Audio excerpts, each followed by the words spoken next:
Geopolitics का खेल तो आप समझ ही गए होंगे। कभी ये बने बनाए खेल बिगाड़ के रख देता है तो कभी कभी ये खुद ब खुद आपके लिए थाली परोस जाता है। और ये सब कुछ भारत के साथ भी हो रहा है।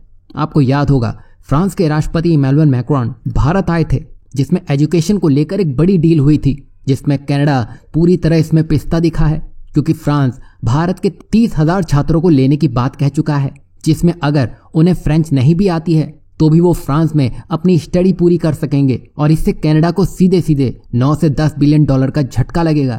वहीं ये तो कुछ भी नहीं, डिफेंस के क्षेत्र में फ्रांस ने कुछ ऐसे कदम उठा लिए हैं जिससे चीन और जर्मनी की हालत खराब हो चुकी है। आप जानते होंगे फ्रांस के भारत के साथ लंबे समय से अच्छे संबंध है। आपको याद होगा जब भारत ने परमाणु परीक्षण किया था तब पूरी दुनिया भारत के खिलाफ हो गई थी। पश्चिमी देशों ने भारत पर कई तरह के प्रतिबंध लगा दिए थे, लेकिन वो फ्रांस ही था जिसने भारत का साथ दिया था। वहीं जब गलवान क्लैश हुआ था तब फ्रांस के रक्षा मंत्री भारत आए थे और उसी समय उन्होंने भारत के साथ मिलिट्री डील करने की बात कह दी थी।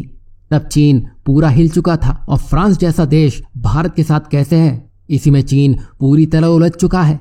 वहीं जब फ्रांस के राष्ट्रपति भारत आए थे तब उन्होंने काफी अहम पैक्ट साइन किए थे, जिसमें डिफेंस को लेकर दोनों देशों ने साथ में प्रोडक्शन बढ़ाने की बात कही थी, क्योंकि भारत डिफेंस को लेकर एक बड़ा मार्केट है, जो जाहिर सी बात है अमेरिका से लेकर यूरोप तक की उस पे निगाहें हैं। वहीं अब इसी फ्रांस और भारत की जुगलबंदी ने जर्मनी को परेशान कर दिया है। आपको याद होगा भारत P-75I के तहत 6 सबमरीन बनाना चाहता है, जिसमें AIP यानी कि एयर इंडिपेंडेंट प्रोपल्शन होगा, जो कि पनडुब्बी को काफी हद तक स्टल्ट बना देता है।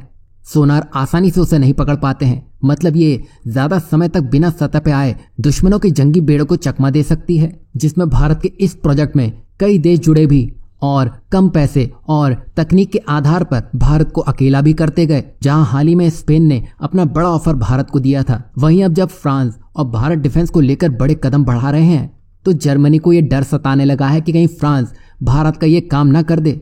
तभी आनन फानन में जर्मनी ने पनडुब्बियों को लेकर बड़ा ऑफर दे दिया है, जिसमें गवर्नमेंट टू गवर्नमेंट डील के तहत इस प्रोजेक्ट को डन करने की बात की जा रही है, जिसमें कोई भी टेंडर नहीं होगा। मतलब सीधे सीधे भारत और जर्मनी की सरकार इसमें इन्वॉल्व होगी। वहीं फ्रांस और भारत करीब आने लगे तो चीन को भी हाथ पांव फूलने लगे हैं, जिसके बाद शी जिनपिंग ने फ्रांस को पुरानी दोस्ती और दोनों देशों के द्विपक्षीय संबंधों की दुहाई दे डाली है। और चीनी राष्ट्रपति ने यह तक कह दिया था कि वो फ्रांस के साथ मिलकर चलने को भी तैयार है।